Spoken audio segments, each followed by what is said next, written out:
Hello दोस्तों, tax news India channel में आपका स्वागत है।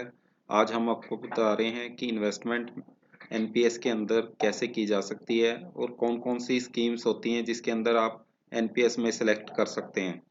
जो एनपीएस सब्सक्राइबर है उसको दो चीज़ें सेलेक्ट करनी पड़ती हैं, एक तो पेंशन फंड मैनेजर और दूसरा उसको स्कीम कौन सी स्कीम के अंदर स्कीम प्रेफरेंस बतानी पड़ती है।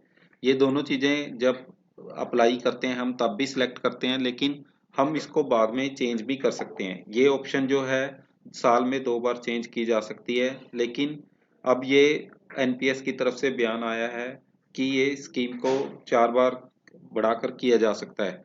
तो इसमें हम आपको बताते हैं कि पीएफएम क्या है और स्कीम प्रेफरेंसेस क्या है। पीएफएम है कि कौन सी कंपनी आपके फंड को मैनेज करेगी, ये पीएफएम कहते हैं इसको। पीएफएम में हम कह देते हैं पेंशन फंड मैनेजर, कौन सी कंपनी आपके फंड को मैनेज करेगी। जैसे कि अभी ऑप्शंस है हमारे पास, एसबीआई है, यूटीआई है, रिलायंस है, एलआईसी है, कोटक है, आईसीआईसी है, एचडीएफसी है, बिरला सन लाइफ है और कुछ स्कीम्स और ऐड होती रहती हैं टाइम टू टाइम जो क्वालिफाई करती हैं।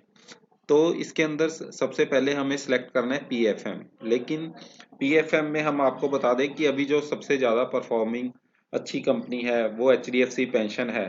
तो एचडीएफसी पेंशन फंड मेरे मुताबिक ज़्यादा सिलेक्ट करना चाहिए।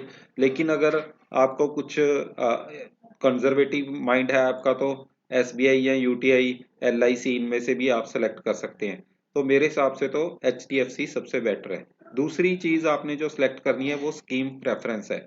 स्कीम प्रेफरेंस के अंदर सबसे पहले आपको पता होना चाहिए कि कौन कौन सी स्कीम है।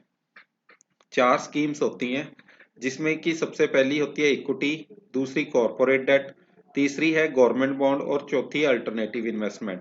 और ये रिस्क और रिवार्ड के नज़रिए से सब प्रेफरेंस दी गई हैं। जैसे इक्विटी में सबसे ज़्यादा रिस्क है और रिटर्न भी ज़्यादा है, कॉरपोरेट डेट में उससे कम है, गवर्नमेंट बॉन्ड में उससे कम है और अल्टरनेटिव इन्वेस्टमेंट सिर्फ time for the time being के लिए इन्वेस्ट ही करना ठीक रहता है। तो इन चारों स्कीम्स में आप कौन सी स्कीम में कितने पैसे लगा सकते हैं, इसके बारे में भी रेगुलेशंस बने हुए हैं और कौन सी स्कीम आप सिलेक्ट कर सकते हैं ये आपको बता देते हैं। इसमें आपको एक सबसे पहले बता दें कि अगर आप गवर्नमेंट एम्प्लॉय है तो ये ऑप्शन आपके पास नहीं होगी।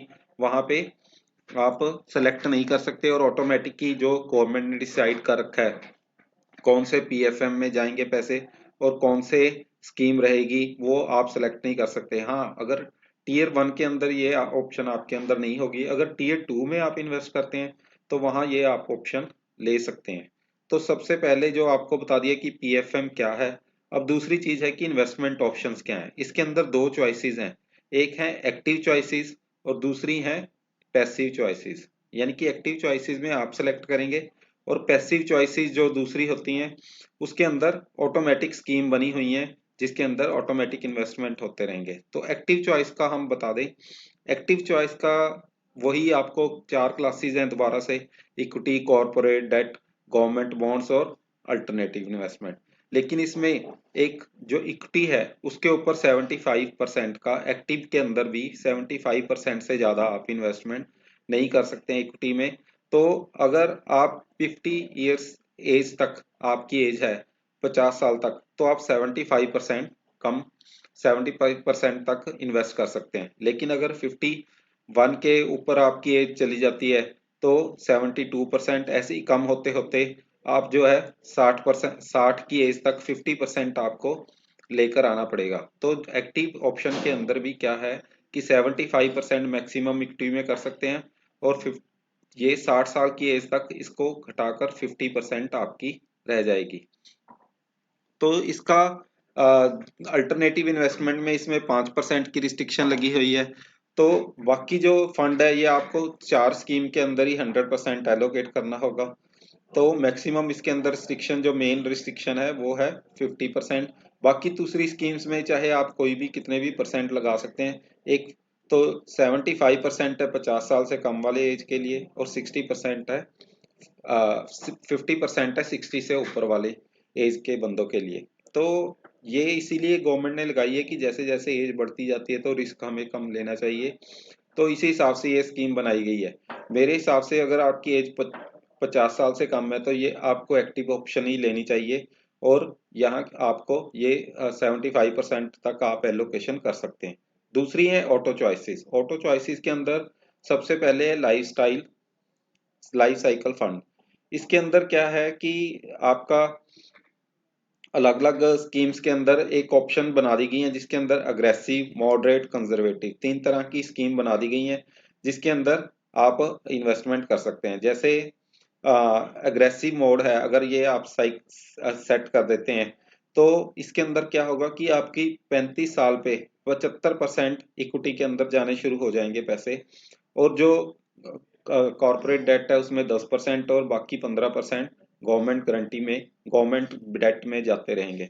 ये कम होते होते होते आपकी जो एज है वो 55 के बाद वो 15% रह जाएगी इक्विटी, और दूसरे कॉर्पोरेट डेट 10% और गवर्नमेंट में 75% चले जाएंगे। ये इसीलिए होता है कि अगर रिटायरमेंट के नज़दीक आप रिस्क कम ले सकते हैं, जो शुरू की जर्नी होती है आपकी वहाँ पे आप ज़्यादा रिस्क ले सकते हैं, तो इसीलिए वहाँ पर आपको 75% अलाउ किया गया है। और जैसे जैसे आपकी एज बढ़ती जाएगी आपको ये इन्वेस्टमेंट आपकी इक्विटी में कम कर दी जाएगी। ये था अग्रेसिव प्लान। लेकिन मॉडरेट प्लान है, उसके अंदर 50%, 35 ईयर तक 50% ही अलाउ किया जाता है इक्विटी के अंदर, और ज़्यादा इन्वेस्टमेंट कॉर्पोरेट डेट और गवर्नमेंट डेट में की जाती है। ताकि मॉडरेट में ये होता है कि रिस्क का अगर आप कम लेना चाहते हैं तो रिटर्न भी कम मिलेंगे, इक्विटी में पैसा कम लगाया जाएगा। इसके अंदर भी जो है 55 एज तक जो आपका कम होकर जो आपने 50% था एसेट्स के इक्विटी के अंदर, वो कम करके आपका 10% पर ले जाया जाएगा। कॉर्पोरेट में 10 और गवर्नमेंट में 80%, क्योंकि गवर्नमेंट जो है उसमें सबसे ज्यादा सिक्योरिटी रहती है।